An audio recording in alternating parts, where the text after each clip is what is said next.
Dear students, now we are discussing the area break-even chart, that is BEP can be calculated in algebraic or mathematic method and graphical method.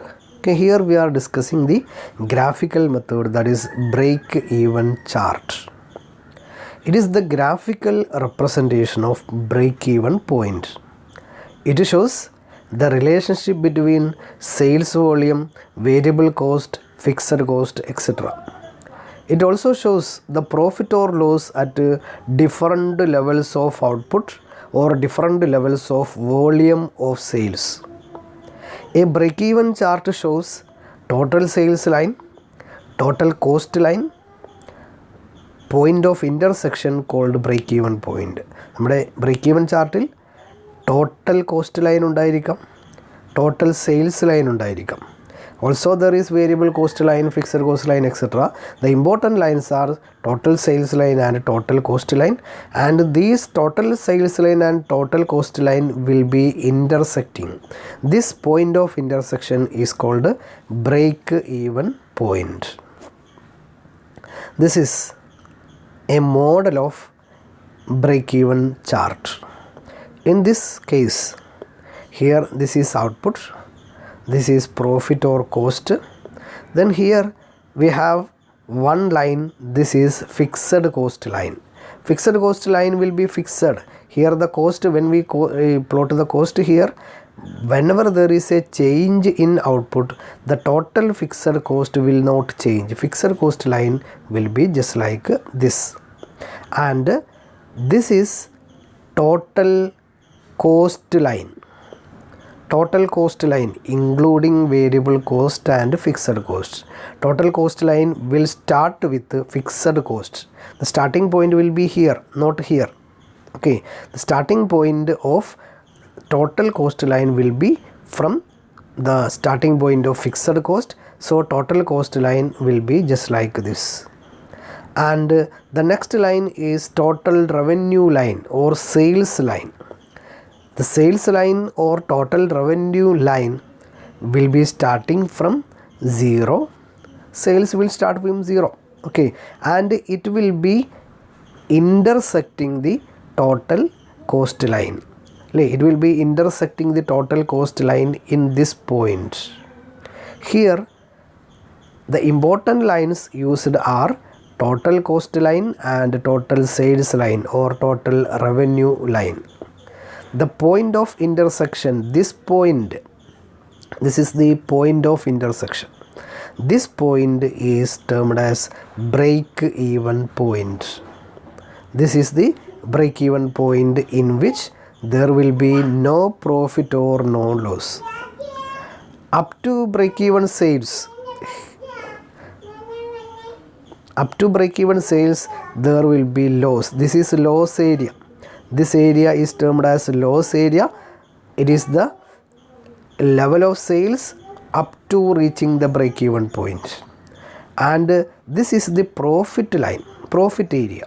That is, after the break-even point, whenever there is increase in sales, it will lead to profit. Okay, this is the profit area and this is the loss area. Okay, and at break-even point, the total cost line and total sales or total revenue line will be intersecting. Okay, this quantity is termed as break-even quantity. This amount is termed as break-even amount. Okay. Construction of break-even chart. This is only for the sake of a theory explanation. Theory എഴുതാൻ വേണ്ടി മാത്രം പറയുകയാണ്. Volume of output is plotted on X axis. X ആക്സിസിൽ quantity of ഔട്ട്പുട്ടാണ് നമ്മൾ express ചെയ്യുന്നത്. Cost and revenue are plotted on Y axis. Y ആക്സിസിൽ കോസ്റ്റും റവന്യൂവും, അതായത് എമൗണ്ടുകൾ എക്സ്പ്രസ് ചെയ്യുന്നത് വൈ ആക്സിസിലാണ്. Then fixed cost line is drawn parallel to X axis. അല്ലേ, ഫിക്സഡ് കോസ്റ്റ് ലൈൻ നമ്മളിങ്ങനെ എന്ത് ചെയ്തു, പാരലായിട്ടാണ്, എക്സ് ആക്സിസിന് പാരലായിട്ടാണ് നമ്മൾ ഫിക്സഡ് കോസ്റ്റ് ലൈൻ വരച്ചത്. Variable cost line is drawn from 0 point and it arises it rises towards the right. നമുക്ക് വേണമെങ്കിൽ, അതായത് നമ്മൾ ഒന്നുകൂടി എക്സ്പ്ലെയിൻ ചെയ്യാം. This is X axis. ഇവിടെ നമ്മൾ എക്സ്പ്രസ് ചെയ്യുന്നത് ക്വാണ്ടിറ്റിയാണ്. Second, this is Y axis അല്ലേ. ഇവിടെ നമ്മൾ എക്സ്പ്രസ് ചെയ്യുന്നത് എമൗണ്ട് ആണ്. It may be cost amount or revenue amount, both are shown here. Okay, then fixed cost line is drawn parallel to X axis.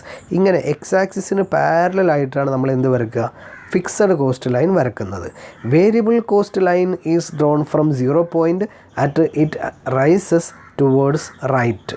അതായത് നമ്മൾ കഴിഞ്ഞ എക്സാമ്പിളിൽ വേരിയബിൾ കോസ്റ്റ് ലൈൻ ഉണ്ടായിരുന്നില്ല, അത് ഇമ്പോർട്ടൻ്റ് അല്ല. പക്ഷേ വേരിയബിൾ കോസ്റ്റ് ലൈൻ വരക്കുകയാണെങ്കിൽ ഇങ്ങനെയാണ് വരക്കുക. വേരിയബിൾ കോസ്റ്റ് ലൈൻ വരക്കുന്നത് 0 പോയിൻറ്റിൽ നിന്നാണ് സ്റ്റാർട്ട് ചെയ്യുക.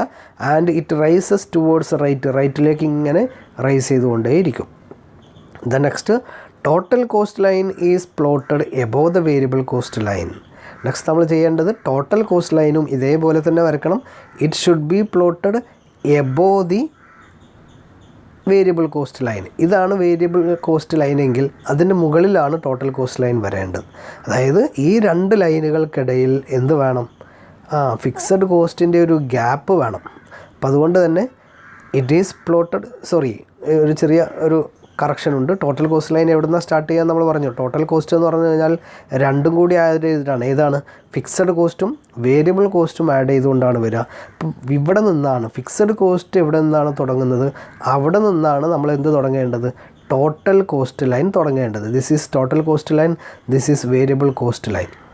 അതായത് ഇത് രണ്ടും തമ്മിലുള്ള gap, total cost line and the variable cost line, ഇത് രണ്ടും തമ്മിലുള്ള ഗ്യാപ്പ് എന്ന് പറഞ്ഞു കഴിഞ്ഞാൽ ആക്ച്വലി ഈ ഫിക്സഡ് കോസ്റ്റിൻ്റെ ഗ്യാപ്പിന് തുല്യമായിരിക്കും. ഇത് കറക്റ്റ് അങ്ങനെ വരണമെന്നില്ല, പക്ഷേ ഫിക്സഡ് കോസ്റ്റിൻ്റെ ലൈൻ, ഇപ്പോൾ ഫിക്സഡ് കോസ്റ്റ് 10,000 രൂപയാണെങ്കിൽ ഈ രണ്ട് ഗ്യാപ്പുകൾക്കെതിരെ 10,000 രൂപയാണ് വരേണ്ടത്. സോ നെക്സ്റ്റ് നമ്മൾ പോയിൻ്റ് പറഞ്ഞു, total cost line is drawn above the variable cost line. Next, sales line is plotted from 0 and it rises towards the right along with increase in output. Sales line ഇവിടെ നിന്നാണ് തുടങ്ങേണ്ടത്, 0യിൽ നിന്നാണ് തുടങ്ങേണ്ടത്. ഇതും ഇതേപോലെ increase in sales line. ശ്രദ്ധിക്കേണ്ട കാര്യം, it should cross the total cost line. Sales line total cost ലൈനിനെ ക്രോസ് ചെയ്ത് പോകണം, 0യിൽ നിന്നാണ് സ്റ്റാർട്ട് ചെയ്യുന്നത്. The point at which sales line intersect the total cost line represent BEP. ഈ ഒരു പോയിൻ്റ് അല്ലേ, ഈ ഒരു പോയിൻ്റാണ് നമ്മൾ ടോട്ടൽ കോസ്റ്റ് ലൈൻ സെയിൽസ് ലൈനിനെ ഇൻ്റർസെക്റ്റ് ചെയ്യുന്ന പോയിൻ്റ്. ആ പോയിൻറ്റിന് നമ്മൾ BEP, ബ്രേക്ക് ഈവൺ പോയിൻ്റ് എന്ന് പറയും. A perpendicular line drawn from the point of intersection to the X axis shows the break even point in units. ഇവിടെ നിന്ന് ഇങ്ങനെ താഴേക്ക് വരക്കുന്ന ഈ ഒരു ലൈൻ അല്ലേ, ഇവിടെ കാണിക്കുന്ന ക്വാണ്ടിറ്റിയാണ് എന്തെന്ന് പറയുന്നത്, ബ്രേക്ക് ഈവൺ ക്വാണ്ടിറ്റി എന്ന് പറയുന്നത്. Then a perpendicular line drawn from the point of intersection to the Y axis shows the break even sales. ഇത് ബ്രേക്ക് ഈവൺ ക്വാണ്ടിറ്റി ആണെങ്കിൽ ഇവിടെ നിന്ന് ഇങ്ങോട്ട് വരക്കുന്ന ഈ ഒരു പോയിൻ്റ്, ഈ പോയിൻ്റാണ് break even amount, break even sales amount എന്ന് പറയുന്നത്. Okay, then the area below the BEP represent loss area and the area above BEP represent profit area. അതായത് നമ്മൾ BEPക്ക് മുകളിലുള്ള ഏരിയ, അപ്പോൾ ഇതാണ് നമ്മൾ ടോട്ടൽ കോസ്റ്റ് ലൈൻ, ഇതാണ് ടോട്ടൽ കോസ്റ്റ്, ഇതാണ് സെയിൽസ് എങ്കിൽ ഇത്രയാണ് BEP എന്ന് പറയുന്നത്. അപ്പോൾ ഈ BEPക്ക് താഴെയുള്ള ഈ ഏരിയനെ നമ്മൾ ലോസ് ഏരിയ എന്നും അതുപോലെ തന്നെ ഇതിന് മുകളിലുള്ള ഈ ഏരിയനെ നമ്മൾ എന്തെന്ന് പറയും, പ്രോഫിറ്റ് ഏരിയ എന്നുകൂടി സൂചിപ്പിക്കുന്നു. Okay, this is how we will construct the break-even chart. We are given with an example. Prepare a break-even chart and determine BEP from the following details. Sales 800 units, selling price 10, variable cost 7, fixed cost 1500. അപ്പോൾ ഇങ്ങനെ വരക്കാൻ പറഞ്ഞു കഴിഞ്ഞാൽ നമ്മൾ വെറും എന്ത് ചെയ്യരുത്, 800 യൂണിറ്റിന് മാത്രം വരച്ചു കഴിഞ്ഞാൽ നമുക്ക് ഒറ്റ പോയിൻ്റല്ലേ കിട്ടുള്ളൂ. പകരം വ്യത്യസ്ത പോയിൻറ്റുകൾ ജസ്റ്റ് അസ്യൂം ചെയ്യുക, 800 വരെയുള്ള വ്യത്യസ്ത പോയിൻറ്റുകൾ അല്ലെങ്കിൽ 800 ശേഷമോ പോയിൻറ്റുകൾ അസ്യൂം ചെയ്യുക, എന്നിട്ട് വേണം ലൈൻ വരക്കാൻ. ഇപ്പോൾ for example here our unit is actually 800 units of sales, but we R constructed A table sales unit, our actual unit is 800, but we started from 100. 100, 200, 300, 400 ഇതേപോലെ ആദ്യം ഒരു കോളം വരയ്ക്കുക. Sales unit. വേരിയബിൾ കോസ്റ്റ് നമ്മൾ ചെയ്യേണ്ടത് variable cost നമ്മൾ sales unit കൊണ്ട് multiply ചെയ്താൽ മതി. ഓക്കെ, വേരിയബിൾ കോസ്റ്റ് എന്ന് പറയുന്നത് ഇവിടെ ഈ എക്സാമ്പിളിൽ നമ്മൾ വേരിയബിൾ കോസ്റ്റ് എന്ന് പറയുന്നത് 7 രൂപ, സെല്ലിംഗ് പ്രൈസ് 10 രൂപയാണ്. അപ്പോൾ നമ്മൾ വേരിയബിൾ കോസ്റ്റ് 7 രൂപ കൊണ്ട് എല്ലാത്തിനെയും എന്ത് ചെയ്യുക, മൾട്ടിപ്ലൈ ചെയ്യുക. യൂണിറ്റിനെ മൾട്ടിപ്ലൈ ചെയ്താൽ നമുക്ക് വേരിയബിൾ കോസ്റ്റ് കിട്ടും. Fixed cost is 1500. It is fixed, it will not change. Then we will get total cost, അതായത് variable cost plus fixed cost is equal to total cost. Then total sales will be here. That is ഈ ഒരു യൂണിറ്റിനെ 100ന് selling price 10 രൂപയാണ്. 10 രൂപ കൊണ്ട് multiply ചെയ്ത് കഴിഞ്ഞാൽ നമുക്ക് എന്ത് കിട്ടും, സെയിൽസ് എമൗണ്ട് കിട്ടും. അപ്പോൾ ഇതുപോലെ നമ്മുടെ ഗ്രാഫിന് വേണ്ട ഡാറ്റയാണ് variable cost line, fixed cost line, total cost line, then total sales line. അപ്പോൾ ഈ ലൈൻ പ്ലോട്ട് ചെയ്യാൻ വേണ്ട എല്ലാ ഡാറ്റയും നമ്മളൊരു ടേബിൾ ഉണ്ടാക്കി വെക്കുക. ശ്രദ്ധിക്കേണ്ട കാര്യം 800 യൂണിറ്റാണ് നമ്മുടെ സെയിൽസ് തന്നതെങ്കിലും നമ്മൾ ഒരു ഏകദേശം 100, 200, 300 അല്ലെങ്കിൽ 200, 400, 600, 800 ഈ രീതിയിൽ നമ്മൾ തന്നിരിക്കുന്ന ലെവൽ വരെയുള്ള ഒരു ക്വാണ്ടിറ്റി വെച്ചുകൊണ്ട് വേണം ടേബിൾ പ്രിപ്പയർ ചെയ്യാൻ. Then you plot these values in the graph. ഈ വാല്യൂസിനെ നമ്മൾ ഗ്രാഫിൽ റെപ്രസെൻറ്റ് ചെയ്യുക. ദാറ്റ് ഈസ് ഇവിടെ നമ്മൾ എക്സ് ആക്സിസിൽ നമ്മുടെ ക്വാണ്ടിറ്റീസ് കൊടുത്തു. 100, 200, 300, 400, 500 മുതൽ 800 വരെയുള്ള ക്വാണ്ടിറ്റീസ് റെപ്രസെൻറ്റ് ചെയ്തു. In Y axis we represented sales value 1000, 2000, 3000, 4000, 5000. ഇങ്ങനെ നമുക്ക് ആ ടേബിൾ നോക്കുക. ടേബിളിൽ നമുക്ക് തന്നിരിക്കുന്ന വാല്യൂസ് എന്ന് പറഞ്ഞു കഴിഞ്ഞാൽ മാക്സിമം വാല്യൂ സെയിൽസ് വാല്യൂ ആണ്. അപ്പോൾ അത് 1000 തൊട്ട് 8000 വരെയാണുള്ളത്. അപ്പോൾ നമ്മളൊരു 8000 വരെയുള്ള വാല്യൂസ് നമ്മൾ എന്ത് ചെയ്തു, ഈ ഗ്രാഫിൽ റെപ്രസെൻ്റ് ചെയ്തു. ഇനി നമ്മൾ ഓരോന്നും പ്ലോട്ട് ചെയ്യുക, സ്കെയിൽ വെച്ചുകൊണ്ട് ഓരോന്നും. ദാറ്റ് ഈസ് അല്ലേ, ഓരോ 100, ഇപ്പോൾ ഫോർ എക്സാമ്പിൾ 100 യൂണിറ്റിൽ വേരിയബിൾ കോസ്റ്റ് 700. ഇപ്പോൾ നമ്മൾ ഇതിന് നേരെ എന്ത് ചെയ്യുക, 100ന് നേരെ വേരിയബിൾ കോസ്റ്റ് 700 അല്ലേ. വേരിയബിൾ കോസ്റ്റ് 700 എന്ന് പറയുമ്പോൾ ഏകദേശം ഇത്ര വരും അല്ലേ. വേരിയബിൾ കോസ്റ്റ് എന്ന് പറഞ്ഞു കഴിഞ്ഞാൽ ഏകദേശം ഇത്ര വരും. ദെൻ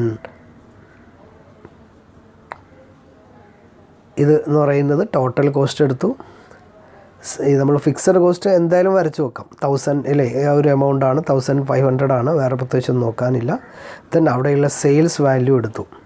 സെക്കൻഡ് 200 എന്തായിരിക്കും സംഭവിക്കുക, 200 വേരിയബിൾ കോസ്റ്റ് ഇവിടെ വരും, ടോട്ടൽ കോസ്റ്റ് ഇവിടെ വരും, ടോട്ടൽ സെയിൽസ് ഇത്ര വരും. ഇങ്ങനെ നമ്മൾ ഓരോ ക്വാണ്ടിറ്റി ഓഫ് സെയിൽസിനും കറസ്പോണ്ടിങ് ആയിട്ടുള്ള വാല്യൂസിനെ, ഓരോ ക്വാണ്ടിറ്റിയും വാല്യൂസിനെ റെപ്രസെൻ്റ് ചെയ്യുക, വരയ്ക്കുക. വരച്ച് കഴിഞ്ഞാൽ നമുക്ക് ഇതേപോലെ കിട്ടും. ഇവിടെ നമ്മൾ എന്ത് ചെയ്തു, ഓരോ കാര്യം നോക്കുകയാണെങ്കിൽ ഫസ്റ്റ് വേരിയബിൾ കോസ്റ്റ് ലൈനാണിത്, total cost line, total sales line, then fixed cost line. Okay, ഇവിടെയാണ് ഇൻ്റർസെക്റ്റ് ചെയ്യുന്നത്. ഇൻ്റർസെക്റ്റ് ചെയ്യുമ്പോൾ ഇതാണ് നമ്മുടെ ബ്രേക്ക് ഈവൻ ക്വാണ്ടിറ്റി എന്ന് പറയുന്നത്. Okay, then 500, around 500 something units, and this is our break even amount, around 5000 rupees. Okay, ഇങ്ങനെ നമുക്ക് represent ചെയ്യാവുന്നതാണ്. It can also be represented just like this. Okay, ഒന്ന് ഡീറ്റെയിൽ ആയിട്ട് നോക്കാം, പ്രത്യേകിച്ച് ഇനി പറയേണ്ടതില്ലല്ലോ. ഓക്കെ, അപ്പോൾ ഇവിടെ നമ്മൾ ഈ ഒരു ഡിഫറൻസ്, അതായത് ഫിക്സഡ് കോസ്റ്റ്, ഇവിടെ ഈ ലൈനിൽ ഫിക്സഡ് കോസ്റ്റ് വരച്ചിട്ടില്ല, അത്രയേ ഉള്ളൂ. ഫിക്സഡ് കോസ്റ്റ് ഉണ്ടായിക്കഴിഞ്ഞാൽ ഇത് ഈ ഒരു ഗ്രാഫിൻ്റെ പ്രത്യേകത ഫിക്സഡ് കോസ്റ്റ് ഇങ്ങനെയായിരിക്കും എന്ന് എക്സ്പ്രസ് ചെയ്യുന്നതാണ് ഇവിടെ. അതുകൊണ്ടാണ് ഇവിടെ താഴെ വരക്കാതിരുന്നത്. ഇങ്ങനെ എക്സ്പ്രസ് ചെയ്യാം, പക്ഷേ ഫസ്റ്റ് പറഞ്ഞതാണ് നമ്മൾ യൂഷ്വലായിട്ട് ഉപയോഗിക്കുന്ന method. Anyway, this is how we will prepare break even chart. Another example is here. Output 5000 unit, selling price, variable cost, total fixed cost. അപ്പോൾ if we are given with 5000 units, we have to assume different units അല്ലേ. Better നമ്മൾ 5000 ആകുമ്പോൾ ഒരു 1000 തൊട്ട് 5000 വരെയുള്ള ക്വാണ്ടിറ്റീസിനെ നമ്മൾ assume ചെയ്യുക. That is sales unit 1000, 2000, 3000, 4000, 5000.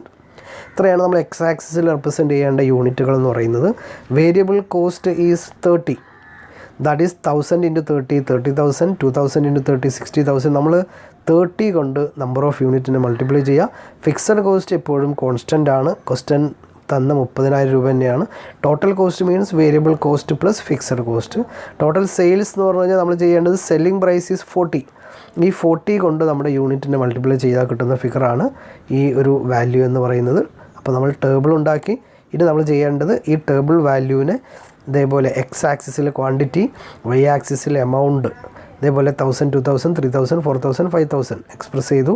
ഇവിടെ നമ്മൾ എമൗണ്ടുകൾ എക്സ്പ്രസ് ചെയ്തു. ദെൻ ഓരോ ലൈനിലും 1000 വരുന്ന ഡീറ്റെയിൽസ് പ്ലോട്ട് ചെയ്യുക, 2000ൻ്റെ ഡീറ്റെയിൽസ് പ്ലോട്ട് ചെയ്യുക, 3000 പ്ലോട്ട് ചെയ്യുക. ഇങ്ങനെ പ്ലോട്ട് ചെയ്തുകൊണ്ട് നമ്മൾ ജസ്റ്റ് ലൈൻ വരച്ച് കഴിഞ്ഞാൽ കിട്ടുന്നതാണ് break even chart. This is the question for you. Okay, ഈ ക്വസ്റ്റ്യൻ എഴുതിയെടുക്കുക, എന്നിട്ടൊന്ന് വരക്കുക, എന്നിട്ട് എനിക്ക് സെൻഡ് ചെയ്ത് തരിക. Selling price 12, variable cost 7, fixed cost 2000, budgeted output 800 units. ഇപ്പോൾ ഒരു 800 തന്നു കഴിഞ്ഞാൽ നമുക്ക് ടേബിൾ ഉണ്ടാക്കാൻ വേണ്ടി ഒന്നുകിൽ 100 തൊട്ട് 800 വരെ, അപ്പോൾ നമുക്ക് കറക്റ്റ് ഒന്നുകൂടി സിംപ്ലിഫൈ ചെയ്ത് കിട്ടും. അതല്ലെങ്കിൽ 200, 400, 600, 800 അങ്ങനെ ചെയ്യാം. നല്ലത് ഒന്നുകൂടി ഡീറ്റെയിൽഡ് ആയിട്ട് ചെയ്യുന്നതാണ് 100, 200, 300 മുതൽ 800 വരെ ക്വാണ്ടിറ്റി അസ്യൂം ചെയ്തുകൊണ്ട് variable cost column, fixed cost column, total cost column, sales column ഇത്രയും പ്രൊവൈഡ് ചെയ്തുകൊണ്ട് ഒരു ഗ്രാഫ് വരക്കുക. അപ്പോൾ ടേബിളും ഗ്രാഫും ഒന്ന് എനിക്ക് സെൻഡ് ചെയ്ത് തരിക. ഓക്കെ, ഈ ഗ്രാഫിൽ വരുന്ന മറ്റൊരു ഐറ്റമാണ് angle of incidents. It is the angle caused by the intersection of total sales line and total cost line at break-even point. Break-even പോയിന്റിൽ നമുക്കറിയാം there is an intersection between total cost line and total sales line. ഈ ഇൻ്റർസെക്ഷനിൽ ഉണ്ടാകുന്ന ആംഗിളിനെയാണ് നമ്മൾ angle of incidents എന്ന് പറയുന്നത്. That is the angle which sales line makes with total cost line. The width of the angle represent rate of profitability. ഈ ആംഗിളിൻ്റെ വിടുത്താണ് പ്രോഫിറ്റബിലിറ്റിയെ measure ചെയ്യുന്നത്. Larger the angle greater will be the profit on additional sales. ഓരോ additional sales ഉണ്ടാകുമ്പോഴും ഈ angle നോക്കിയിട്ട് നമുക്ക് profitability measure ചെയ്യാൻ സാധിക്കും അല്ലേ. നമ്മൾ സെയിൽസ് ലൈനും കോസ്റ്റ് ലൈനും ഇൻ്റർസെക്റ്റ് ചെയ്യുമ്പോൾ ഇവിടെ ഉണ്ടാകുന്ന ഈ ഒരു ആംഗിൾ അല്ലേ, ഈ ആംഗിളിനെയാണ് ആംഗിൾ ഓഫ് ഇൻസിഡൻസ് എന്ന് പറയുന്നത്. ഈ ആംഗിളിൻ്റെ പ്രത്യേകത, അപ്പോൾ ഒരു ആംഗിളാണ് ഇത്. മറ്റൊരു ആംഗിൾ കൂടി ഞാൻ വരക്കുകയാണ്. ഇത് ടോട്ടൽ സെയിൽസ് ലൈൻ, ഇത് ടോട്ടൽ കോസ്റ്റ് ലൈൻ ആംഗിൾ. മറ്റൊരു ആംഗിൾ ഞാൻ വരക്കുകയാണ്. Total sales line, total cost line angle. എന്താ ഈ 3 ആംഗിളുകളുടെയും പ്രത്യേകത? This angle is a small angle അല്ലേ. ഇവിടെ വളരെ ചെറിയൊരു ആംഗിളാണ് വരുന്നത്. ഇവിടെ ഒന്നുകൂടി ആംഗിൾ വൈഡറാണ്. ഈ ആംഗിൾ ഒന്നുകൂടി വൈഡറാണ്. ഓക്കെ, ഇവിടെ പറയുന്നത് ഇതാണ്, the width of the angle represent rate of profitability. ഈ ആംഗിളിൻ്റെ വിടുത്താണ് പ്രോഫിറ്റബിലിറ്റി മെഷർ ചെയ്യുന്നത്. അതായത് angle A, angle B, angle C കൊടുത്തു കഴിഞ്ഞാൽ ഈ ആംഗിൾ സി ആണ് ഏറ്റവും കൂടുതൽ വിടുത്തുള്ളത്. This firm will be having higher profit അല്ലേ. സി ആണ് ഹയർ പ്രോഫിറ്റബിലിറ്റി ആംഗിൾ എന്ന് പറയുന്നത്. എ എന്ന് പറയുന്നത് വിടുത്ത് കുറവാണ്, പ്രോഫിറ്റബിലിറ്റി കുറവായിരിക്കാം. Okay, this is angle of incidence. നമ്മൾ ആ ബ്രീപ്പ് ഇങ്ങനെ വരച്ച് പോയിട്ട് ഇവിടെ ജസ്റ്റ് ഒന്ന് ഒരു ലൈൻ ഇങ്ങനെ ജസ്റ്റ് ഒന്ന് ഇടുക. ഓക്കെ, ജസ്റ്റ് ഒരു വെറുതെ ഒന്ന് വരയ്ക്കുക, ഇങ്ങനെയൊന്ന് വരയ്ക്കുക. വരച്ചിട്ട് അതിനെയാണ് നമ്മൾ ആംഗിൾ ഓഫ് ഇൻസിഡൻസ് നമ്മൾ പ്ലോട്ട് ചെയ്യേണ്ടത്. Another term is margin of safety. It shows the strength of a business to face adverse market conditions. Market condition മോശമായാൽ എങ്ങനെ ഫേസ് ചെയ്യാം, അതിനുള്ള കാപ്പബിലിറ്റി, പ്രോഫിറ്റബിലിറ്റി കാണിക്കുന്ന മെഷറാണ് margin of safety. It is the excess of actual sales over break even sales. Break even sales കഴിഞ്ഞുള്ള സെയിൽസിനെയാണ് നമ്മൾ എന്തെന്ന് പറയുന്നത്, ആംഗിൾ ഓഫ് ഇൻസിഡൻസ് എന്ന് പറയുന്നത്. അതായത് angle of incidence is equal to actual sales minus break even sales. ഇപ്പോൾ for example actual sales 1 lakh ആണ്, ബ്രേക്ക് ഈവൻ സെയിൽസ് 75,000 ആണ്. ഈ ബ്രേക്ക് ഈവൻ സെയിൽസിൻ്റെ പ്രത്യേകത എന്താണ്? Up to 75,000 there will be no profit or no loss. 75 കഴിഞ്ഞാൽ balance എത്ര ഉണ്ട്? 25,000 ഉണ്ട്. ഇത് ഈ 75 കഴിഞ്ഞാലുള്ള സെയിൽസ് എന്ന് പറഞ്ഞു കഴിഞ്ഞാൽ പ്രോഫിറ്റുള്ള സെയിൽസാണ്. So this 25,000 sales is termed as margin of safety. Higher the margin of safety, better will be the position of the firm. Margin of safety കൂടുന്തോറും പ്രോഫിറ്റ് കൂടുതലായിരിക്കും. കാരണം എന്താണ്? പ്രോഫിറ്റ് ഉള്ള സെയിൽസിനെയാണ് നമ്മൾ മാർജിൻ ഓഫ് സേഫ്റ്റി എന്ന് ഡിനോട്ട് ചെയ്യുന്നത്. So margin of safety is equal to actual sales minus break even sales. Another equation is margin of safety is equal to profit divided by P V ratio. Margin of safety എമൗണ്ടിലാണ് express ചെയ്യുന്നതെങ്കിൽ margin of safety is equal to profit divide by P V ratio. Margin of safety in unit is equal to profit divided by contribution per unit. Margin of safety percentage is equal to profit divided by contribution. this is the margin of safety expression. Here 1000 unit is our break even point. Here is the intersection point. So 1000 unit is our break even sales, and our actual sales will be just like this. For example, our actual sales is this one. Okay, our actual sales is 1800. So 1800 minus 1000, that is 800 will be our margin of safety. So from margin of safety start from break even point at it ends with the actual sales. ഈ break even sales point കഴിഞ്ഞ്, ഇതാണ് break even sales. Okay, break even sales കഴിഞ്ഞ് actual sales line ഇങ്ങനെ വരക്കുക. ഇത് plot ചെയ്ത് കഴിഞ്ഞാൽ 1000ഉം 1800 plot ചെയ്ത് കഴിഞ്ഞാൽ ഇതിനടക്കുള്ള 800ൻ്റെ സെയിൽസിനെയാണ് നമ്മൾ മാർജിൻ ഓഫ് സേഫ്റ്റി സെയിൽസ് എന്ന് ഡിനോട്ട് ചെയ്യുന്നത്. ഓക്കെ, സോ ഇനി നമ്മൾ ഗ്രാഫ് വരക്കുമ്പോൾ എന്തൊക്കെ ഉണ്ടാവണം?